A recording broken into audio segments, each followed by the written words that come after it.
예, 안녕하세요. 김상훈입니다. 예, 1탄에 이어서 이번에 2탄, 예, 2탄이 엑기스입니다. 예, 2탄의 타이틀은 2021년 소비 트렌드, 그리고 우리 외식 창업 프랜차이즈 학생들도 관심 있어 할 외식 시장 관련 업태별 구체적인 아이템들 동향 예측 어떻게 됐는지 나름대로의 저의 어떤 인사이트를 같이 공유하는 이런 시간입니다.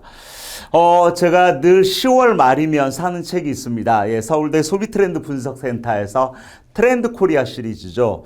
개인적으로는 한 2012년부터 제가 쭉 과연 그의 띠를 중심으로 내년에 어떤 소비 트렌드가 유행할까 이런 거 상당히 관심 있게 봤고요. 제가 2019년 같은 경우는 컨셉팅이라는 키워드가 나왔던 해고, 작년 쥐띠해 같은 경우는 마이트 마이스 해서 힘센 쥐의 한 해가 될 거라고 했는데 코로나로 덮여버렸습니다. 쥐는. 내년 소띠해, 소띠해인데 지난 10월 14일 서울대 트렌드 분석센터에서 유튜브로 트렌드 발표회를 하는 게 너무 인상적이었는데요. 예, 내년의 소띠의 트렌드는 카우보이 히어로입니다. 예. 어떻게 보면 성난소를 능수능란하게 다스리는 영웅적인 카우보이의 한 해가 될 것이다 라고 했는데요. 그래서 이 카우보이 히어로라는 10가지 단어 이니셜을 중심으로 가장 첫 번째 키워드가 다름 아닌 브이노믹스. 그래서 브이노믹스. 이거 과연 뭐지? 해서 제가 내년에 유행하는 먼저 키워드들을 한번 쭉 정리해 왔습니다. 이게 저게 무슨 단어가 이렇게 많나? 알만한 단어도 있고, 저게 뭔 말이야? 이런 단어들이 아마 눈에 확 들어올 겁니다. 저는 지금 보여지는 지금 이 키워드들을 제가 좀 하나하나 쉽게 설명을 드린다면, 아까 coming of 어떻게 보면 프리노믹스 얘기하듯이, 바이러스가 어떻게 보면 우리의 인간의 삶을 상당히 힘들게도 하지만 그 바이러스로 인해 새로운 경제학, 브이노믹스 시대가 내년 2021년에 펼쳐질 수 있다. 저는 창업자 입장에서 정말 눈에 띄는 코드가 뭐였냐면, 브이노믹스 시대의 어떤 핵심 코드는 방향이 아니라 속도다라고 얘기하고 있습니다. 지금까지 우리의 삶에, 우리의 인생의 삶의 코드나 모든 게 속도보다는 방향이 중요해 이렇게 얘기했는데 반대로 지금 얘기하고 있는 거예요. 방향보다는 속도. 마케팅도 중요하지만 쇼케팅이 중요해 이런 얘기도 합니다. 쇼케팅. 짧게 치고 빠지는, 짧게 속도감 있게 치고 빠지는 2021년. 어떻게 보면 우리 소상공인, 특히 외식 경영자 입장에서 비즈니스 로드맵을 세팅하는데 정말 중요한 키워드가 아닌가라는 생각이 들고요. 또 두 번째 제가 주목했던 키워드는 MZ 세대입니다. 예, 잘 아시다시피 MZ, 아시는 분도 있고, 저게 뭐야, 이런 분도 있을 것 같은데, M세대는 어떻게 보면 밀레니얼 세대죠. 20대 중반에서부터 30대. 그리고 Z세대, 잘 아시죠? 10대 후반에서 20대 중반. MZ세대의 라이프 스타일. 그러니까 신세대, 10대 후반에서 20대, 30대들의 먹거리, 놀거리, 살거리, 즐길거리가 어떻게 보면 브이노믹스 시대의 틈새를 공략하는 핵심 수요층입니다. 이렇게 얘기하고 있죠. 그래서 이 MZ세대의 대표적인 키워드, 소비 키워드 중에 하나가 어떻게 보면 이들은 어떻게 보면 자본주의하고 너무 친숙합니다. 자본주의 키즈. 그러면서도 파이어족. 파이어가 뭔가? 파이낸셜 인디펜던스 리타이어 그리고 얼리해서 금융 어떻게 보면 파이낸셜 돈 버는 부분으로 빨리 독립해서 그리고 빨리 리타이어 하고 싶다. 빨리 조기 퇴직하고 싶다. 로망이죠, 사실은. 이런다는 것은 어떻게 보면 좀 불안하다. 그리고 이들은 레이블링 게임. 이게 뭐예요? 레이블링. 어떻게 보면 나의 정체성을 끊임없이 MBTI 검사를 통해서 한번 확인해 볼까? 아니면 이거 꼰대 테스트 한번 해볼까? 혹시 내가 꼰대 아닌가? 꼰말 테스트 한번 해볼까? 물론 기승전잼이죠. 전체적인 이들은 또 다른 라이프 스타일들이 롤코 라이프라는 새로운 신조어를 지금 얘기하고 있습니다. 롤러코스트 라이프. 어떻게 보면 이 오르락 내리락 하는 편차가 상당히 심하다는 거죠. 롤러코스트. 우리 시장의 사이클도 오르락 내리락 사이클이 지금 상당히 심하죠. 그래서 모든 생애사 전략도 있어도 빠르게 치고 빠지는 대신 엄숙하고 근엄하고 진지한 거 X입니다. 뭐 이런 얘기를 하는 거죠. 그리고 이들이 지배하고 있는 이 세상에서 최근에 돈이 많은 건 아니니까 요즘 내년 시장에서 좀 눈에 딱 들어오는 이런 키워드가 N차 신상, 이거 아주 재밌었습니다. 그러니까 저는 일본의 이 경기 불황이 시발점이었던 90년대에서 가장 눈에 띄었던 게 그 당시에 북오프 같은 중고 서적, 그 당시 아니면 백엔샵 이런 거지 않았습니까? 우리나라도 N차 신상 대표적인 브랜드 당근마켓을 얘기하고 있습니다. 당근 무슨 뜻인 줄 아시죠? 당근 무슨 뜻입니까? 당신의 근처 아닙니까? 당신의 근처, 내가 살고 있는 주변 사람들이 쓰는 중고 상품을 야, 이게 1차야, 2차야, 3차 신상이야, 이런 중고 거래 시장, 저는 외식 창업 시장에서도 리사이클 시장 엄청 커질 수 있겠습니다. 저는 이런 생각을 했습니다. 그렇다면 이 경영 전략 입장에서 이들의 라이프 스타일을 중심으로 해서 최근에 이들의 또 하나 코드는 뭐 오하운 이런 것도 있었죠. 오늘 하루 운동. 요즘 뭐 등산, 뭐 동네 뒷산 가보면 레깅스 입고 열심히 운동하고 있는 신세대 여성들 많이 만나는 것처럼 이러한 이들이 지배하는 이 브이노믹스 시대에 궁극적으로 경영자 입장에서는 어떻게 경영 전략을 세워야 될 것인가. 저는 좀 중요한 키워드 중에 하나가 첫 번째는 피보팅이었습니다. 피보팅이 원래 스포츠 용어에서 축을 옮기다 이런 뜻 아닙니까? 그래서 여기에서 지금 이 서울대 소비트렌드 분석센터에서는 4가지 피보팅을 얘기하더라고요. 첫째, 핵심 역량을 피보팅해야 돼. 여차하면 PC방의 핵심 역량은 컴퓨터의 성향이라고 할 수 있죠. 컴퓨터의 성능이라고 할 수 있지만 사실은 필요한 것은 PC방의 성패를 좌우하는 것은 간식 그레이드야, 이런 얘기를 하는 거죠. 어떻게 보면 이 축이 달라지고 있다는 거죠. 동시에 하드웨어 피보팅. 직접 내가 보유하고 있는 공간을 기존의 외식 공간 플러스 놀이 공간으로 한번 만들어 볼까? 그리고 어떻게 보면 타깃 피보팅. 내가 확보하고 있는 고객이 5,000명이 있는데 이들은 먹으러만 온 고객들이었는데 먹으러 온 거 플러스 택배 매출을 한번 올려볼까? 뭐 이런 이 타깃을 피보팅한다. 동시에 어떻게 보면 세일즈 피보팅을 얘기하고 있습니다. 이 팔로를 다각화하는. 그래서 아마 내년에는 나를 피보팅하는 어떤 브랜드를 피보팅하는 90년대 경영 전략의 중요한 키워드였던 리엔지니어링과 궤를 같이 하기도 하고요. 혁신이었죠. 피보팅 전략. 이럴 수밖에 없는 게 사실은 요즘 시대가 뷰카 환경, VUCA. 제가 쭉 보면 변동성의 시대, 불확실성의 시대, 복잡성의 시대, 모호성, 양면성의 시대를 얘기하고 있죠. 이런 이 참 어려운 시장 환경을 헤쳐나가기 위해서는 슬세권, 이게 작년에 나왔던 키워드인데 이 슬리퍼 신고 다니면서 소비가 이루어지는 동네 상권 얘기하고 있죠.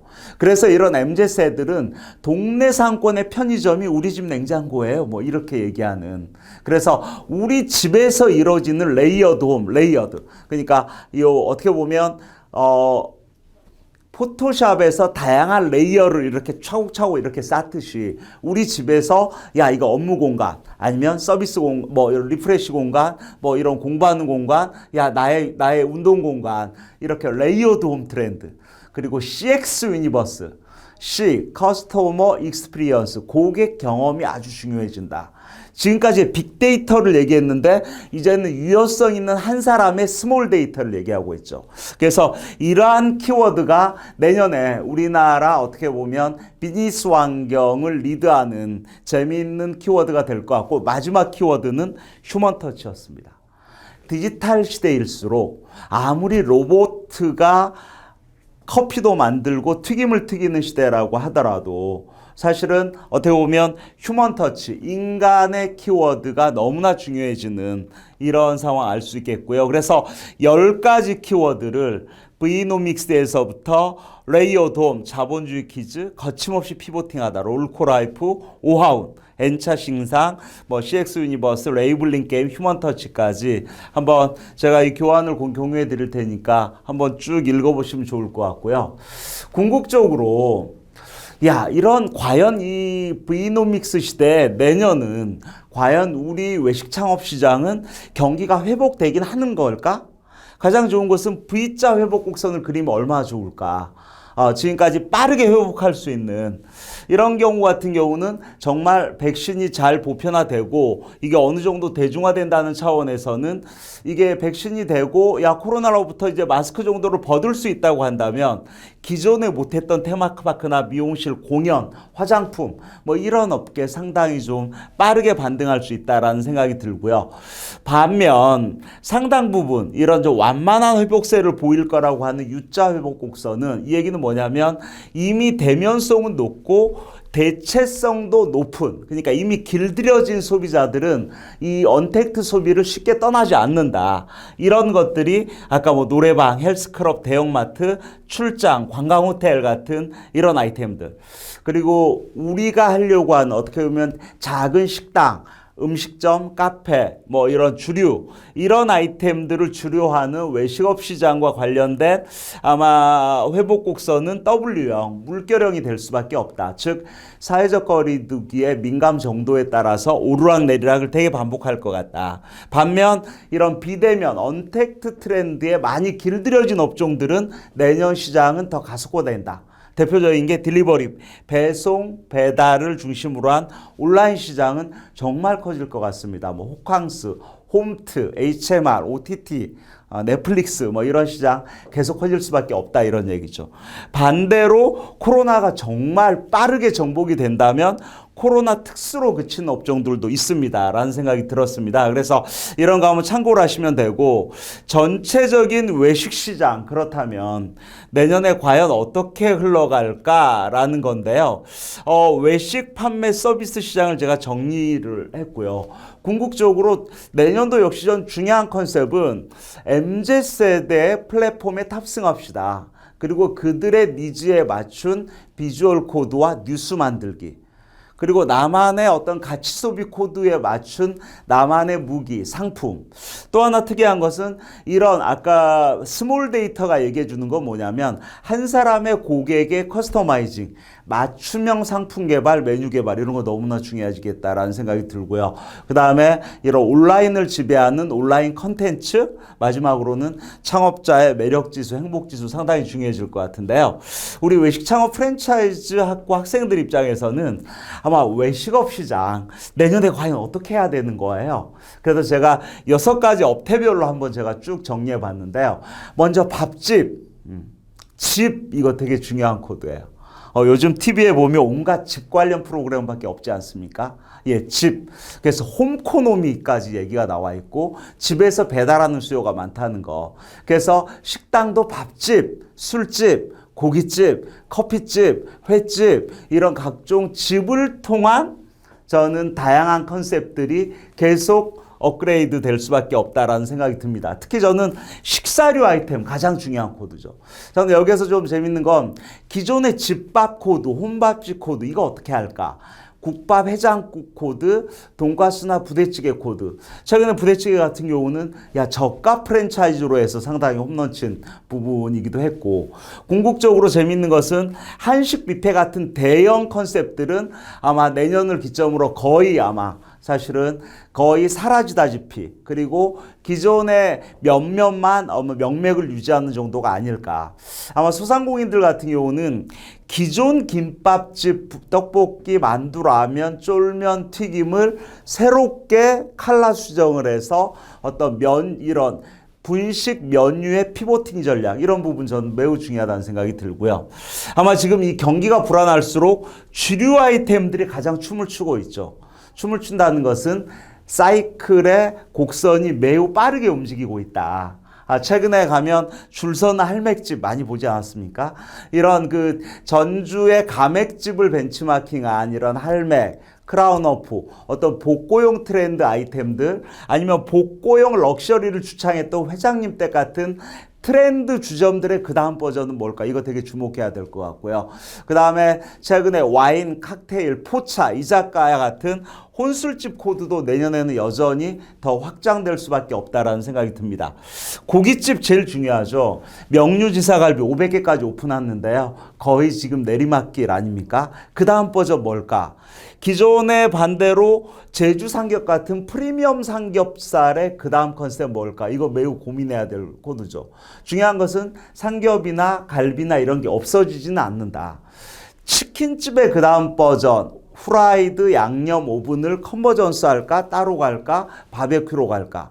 오리고기는 이런 아이템들, 저는 고깃집 시장도 궁극적으로는 내년 시장에서도 시설을 달리하던, 메뉴를 달리하던, 세팅을 달리하던, 가격을 달리하던, 마케팅을 달리하던 지속적인 칼라 수정이 이루어질 수밖에 없다라는 생각이 들고요. 이런 바다 횟집 같은 경우도 대형 횟집 할까, 마켓집 할까, 일식집 할까, 초밥집 할까, 이자카야 할까, 이런 이 시장에서 기존 시장과 다른 분명한 것은 대형보다는 오히려 스몰, 작게, 그리고 월세 싸게 라는 게 좀 중요할 것 같고요. 바다 음식의 앞으로 변수는 후쿠시마 오염수죠. 지금 일본에서 오염수 배출하면 6개월이면 한국 온다고 하기 때문에 후쿠시마 오염수를 피해가는 법. 기존의 꼬막 요리 과연 버틸 수 있을까? 상당히 좀 타격일 수 있겠다 이런 생각도 듭니다. 최근에 커피 카페 시장, 우리나라 8만 개 카페 시장, 브랜드만 공정위에 등록된 브랜드가 무려 440개인데요. 최근에 가장 핫한 트렌드는 초대형 베이커리죠. 아마 소다 같은 회사가 나인블럭 같은 거 운영했었고, 그저께 화성에 갔더니 무려 400억 원을 들여서 초대형 베이커리 앤 브런치 카페를 무식하게 하고 있더라고요. 저는 이런 대형화는 우리는 스타필드에서 보여드렸듯이 크다고 뉴스가 되는 건 순간적인 뉴스가 되지만 지속 가능하는 데는 저는 한계가 있을 수 있다. 하지만 지금 당분간은 초대형 베이커리 브런치 카페들은 정말 많이 늘어날 것 같습니다. 그래서 이 업계의 피보팅 전략은 시설 업그레이드, 메뉴 업그레이드, 마케팅 컨셉, 그리고 우리 배달과 택배 시장이죠. 저는 배달 음식의 4가지 성공 키워드는 원가 35% 미만 돼야 됩니다. 비용 적어야 됩니다. 월세 좋고 인건비. 저투자 5천 이하야 됩니다. 그리고 시간 중요해요. 주문과 동시에 3분 안에 나올까? 5분 안에 나올까? 그리고 뉴스같이 어떻게 만들까? 궁극적으로 홀과 배달, 테이크아웃, 그 다음에 동네뿐만 아니라 여차하면 전국 택배 매출 어떻게 올릴까? 이런 부분 매우 중요하다고 할 수 있겠습니다. 저는 이 내년 창업 시장에서도 궁극적으로는 이제는 이미 수축사회, 수축경제 패러다임에 진입했다. 저성장 트랙과 함께. 그래서 저는 좀 외식 창업자들도 눈높이 교정과 함께 내가 행복한 소비자만 소확행이 아닌 창업자도 소확행할 수 있는 이 지속 가능한 장수 창업이 정말 중요해질 수밖에 없는 2021년 사실은 소띠해가 되지 않을까라는 생각이 듭니다. 오늘 짧게 2021년 외식 트렌드에 대해서 한번 쭉 설명드렸고요. 궁금한 사항은 댓글 남겨주시면 친절하게 답변 드리도록 하겠습니다. 제가 운영하는 창업통 TV도 꼭 방문해 주시면 고맙겠습니다. 마치겠습니다. 감사합니다.